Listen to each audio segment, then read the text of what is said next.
de ce placement, puisque tu as une réduction d'impôt de 18% immédiate.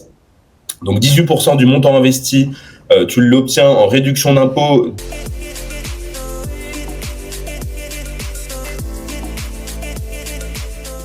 Bonjour Nicolas. Bonjour David. Donc Nicolas est de chez Cœur de Forest et il va nous parler aujourd'hui de qu'est-ce que le groupement forestier. Ouais. Moi j'ai plusieurs questions, le pourquoi et comment ça fonctionne, et comment les clients après peuvent souscrire. Donc ça va être en 3 parties comme ça. Déjà, est-ce que tu peux nous parler du pourquoi et l'historique de ce choix? Ouais, c'est une très bonne question parce que c'est vraiment le point de départ. Cœur Forest, c'est né de la volonté d'un homme qui s'appelle Jean-Philippe Roux, qui était intermédiaire en transactions forestières pendant de longues années.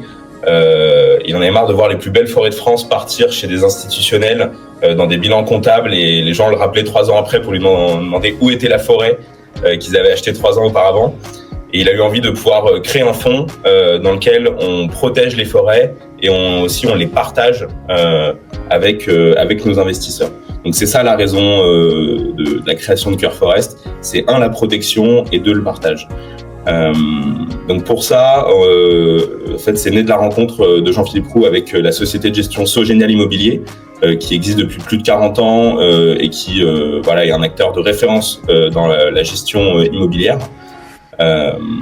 Et de cette rencontre est née la volonté de pouvoir créer un véhicule qui fait appel public à l'épargne, donc un GFI, qui permet à n'importe qui de pouvoir investir en forêt à partir de 1 000 €. Ok, hyper intéressant. Et comment en fait le GFI fonctionne? Quels avantages, quel est l'impact aussi? Est-ce que tu peux nous expliquer? Est-ce que tu auras une slide par exemple?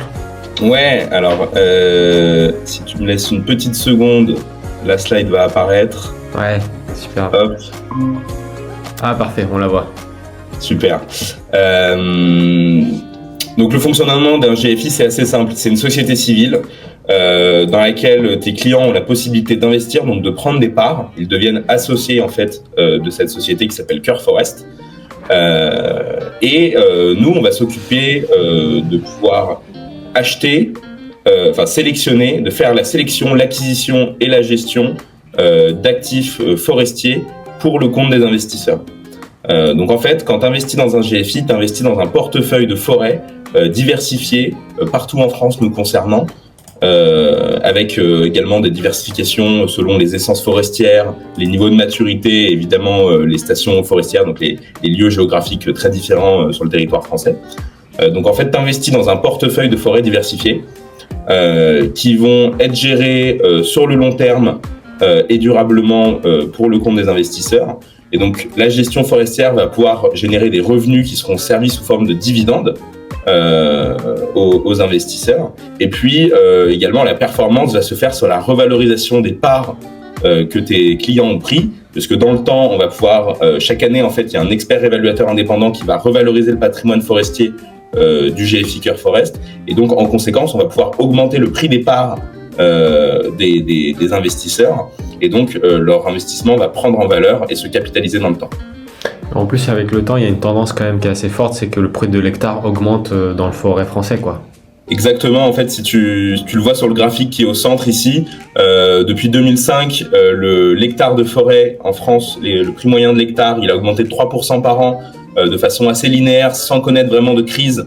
Et on voit même qu'en période 2008, donc quand on est sur des crises structurelles du milieu économique, financier, en fait la forêt réagit très bien parce que c'est un actif refuge, un petit peu comme peut l'être l'or. C'est un actif refuge qui réagit très bien en période de crise. Et puis on voit une accélération sur cette évolution du prix de l'hectare, puisqu'en 2023 on a pris plus 5,3%. C'est peut-être dû à une anticipation. On voit que la demande de bois mondiale va être multipliée par 4 d'ici 2050, et que la demande pour les crédits de compensation carbone va être multipliée par 100 d'ici 2050. Donc ça, c'est des perspectives macroéconomiques qui donnent plutôt de bons signes pour les forestiers. Et alors, est-ce que en quelques mots, tu réussirais à expliquer le crédit consommation carbone rapidement? Oui, alors les crédits de compensation carbone, en fait, tu as entendu beaucoup les entreprises comme Google, Microsoft, qui te disent qu'ils vont être neutres en carbone d'ici 2040-2050. en fait, ces entreprises, elles vont pouvoir réduire leurs émissions de carbone structurelles en optimisant leurs process, etc., pour pouvoir réduire leur empreinte carbone au maximum, mais elles auront très certainement toujours un solde positif de carbone, puisque structurellement leur activité émet du CO2 et ils pourront jamais être à un net zéro. Et ben pour pouvoir atteindre le net zéro à l'échelle d'une organisation, ils vont être obligés de pouvoir compenser leurs émissions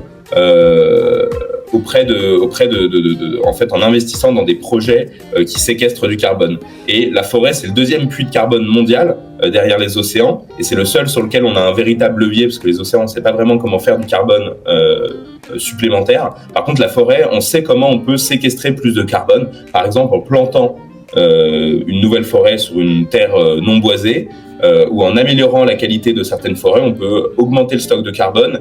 Et donc c'est ça qui est valorisable auprès d'entreprises qui vont donc se porter acheteuses en fait de ces stocks de carbone. D'accord, très bien. Alors concrètement, comment ça se passe au niveau avantages? Parce qu'on a parlé des avantages, mais est-ce qu'on peut rentrer un peu plus dans les chiffres au niveau de la fiscalité, au niveau de la donation, tout ça? Tout à fait. Tu as trois leviers fiscaux. Donc, on a déjà parlé des premiers avantages sur l'aspect dividendes qui peuvent être versés issus des coupes de bois et donc des revenus pour les investisseurs. Deuxième avantage, la revalorisation du patrimoine forestier. Donc ça, c'est déjà les premiers leviers économiques. Et puis, tu as la fiscalité qui vient booster le rendement de ce placement, puisque tu as une réduction d'impôt de 18% immédiate. Donc 18% du montant investi, tu l'obtiens en réduction d'impôt dès l'année prochaine. Sur ta prochaine déclaration, tu pourras reporter ces 18% de réduction d'impôt, qui sont reportables sur plusieurs années si tu viens dépasser le plafond de 10 000 euros par an. Et puis tu as deux autres leviers patrimoniaux. Le premier, c'est que c'est un investissement qui est 100% exonéré d'IFI. Donc si tu as des clients qui sont à l'IFI, c'est intéressant, ça permet d'investir sur un actif tangible sans être imposé à l'IFI. Et puis tu as l'exonération des droits de mutation à titre gratuit. Donc en fait, très concrètement, c'est 75% d'abattement sur les droits de donation et de succession. Ça veut dire que lorsque tu vas faire une donation ou une succession de forêt, tu vas payer des impôts sur un quart de la valeur de la forêt, contrairement à 100% de la valeur sur un actif immobilier ou un compte en banque. Donc ça, c'est un super levier pour tes clients qui souhaitent optimiser leur transmission de patrimoine, puisqu'en plus, tu n'as pas d'engagement de détention des parts ou de plafond. Donc c'est vraiment un merveilleux levier pour faire de la transmission de patrimoine de façon facile et rapide. D'ailleurs, les familles fortunées de France souvent utilisent ce levier-là. Exactement, en fait, c'est pour ça que les familles fortunées, de façon très historique, ont toujours investi dans la forêt. Déjà parce que c'est aussi un très bon actif de diversification. Hein. Quand tu as déjà investi dans l'immobilier, dans le financier, c'est bien de pouvoir aller chercher une nouvelle classe d'actifs qui est la forêt, qui est complètement isolée des autres, puisque on est vraiment, on dépend pas des marchés financiers, donc c'est très très diversifiant. Et puis, effectivement, c'est pour cette partie transmission de patrimoine où tu peux donc bénéficier de cet avantage-là. C'est pour ça que les grandes familles l'ont toujours fait. L'avantage d'un GFI, c'est de pouvoir rendre ça accessible à tout le monde, puisque tu n'es pas obligé d'acheter une forêt toi-même en direct. Tu peux investir à la somme qui te convient à partir de 1 000 euros et pouvoir bénéficier de cet avantage-là. Donc ça, c'est vraiment chouette. Et puis surtout, tu délègues ta gestion à des professionnels qui sont les équipes de Cœur Forest, qui vont s'occuper pour toi de la sélection des actifs, de l'acquisition au juste prix et de la gestion durable sur le long terme, épaulé par un conseil scientifique qui est présidé par Alain Grandjean, qui est membre du Haut Conseil pour le climat. Donc on a vraiment une équipe qui est là pour que le placement soit sécurisé. Superbe. Merci pour cette présentation. Donc concrètement, demain, comment mes clients peuvent souscrire? Déjà, il faut passer par moi. On fait un bilan pour savoir si c'est pertinent dans leur patrimoine. Et si ça l'est, le cabinet s'occupe de toute l'administratif et on peut bien sûr faire des simulations ensemble, pour des cas un peu plus particuliers, notamment ceux qui veulent dès l'entrée optimiser usufruit, nue propriété, des montages un peu plus complexes. On pourra voir ça au cas par cas. Exactement, tu pourras tu pourras faire la recommandation juste pour tes clients. À savoir que nous, on a un tunnel de souscription en ligne qui te permettra de faire souscrire tes clients à distance très facilement.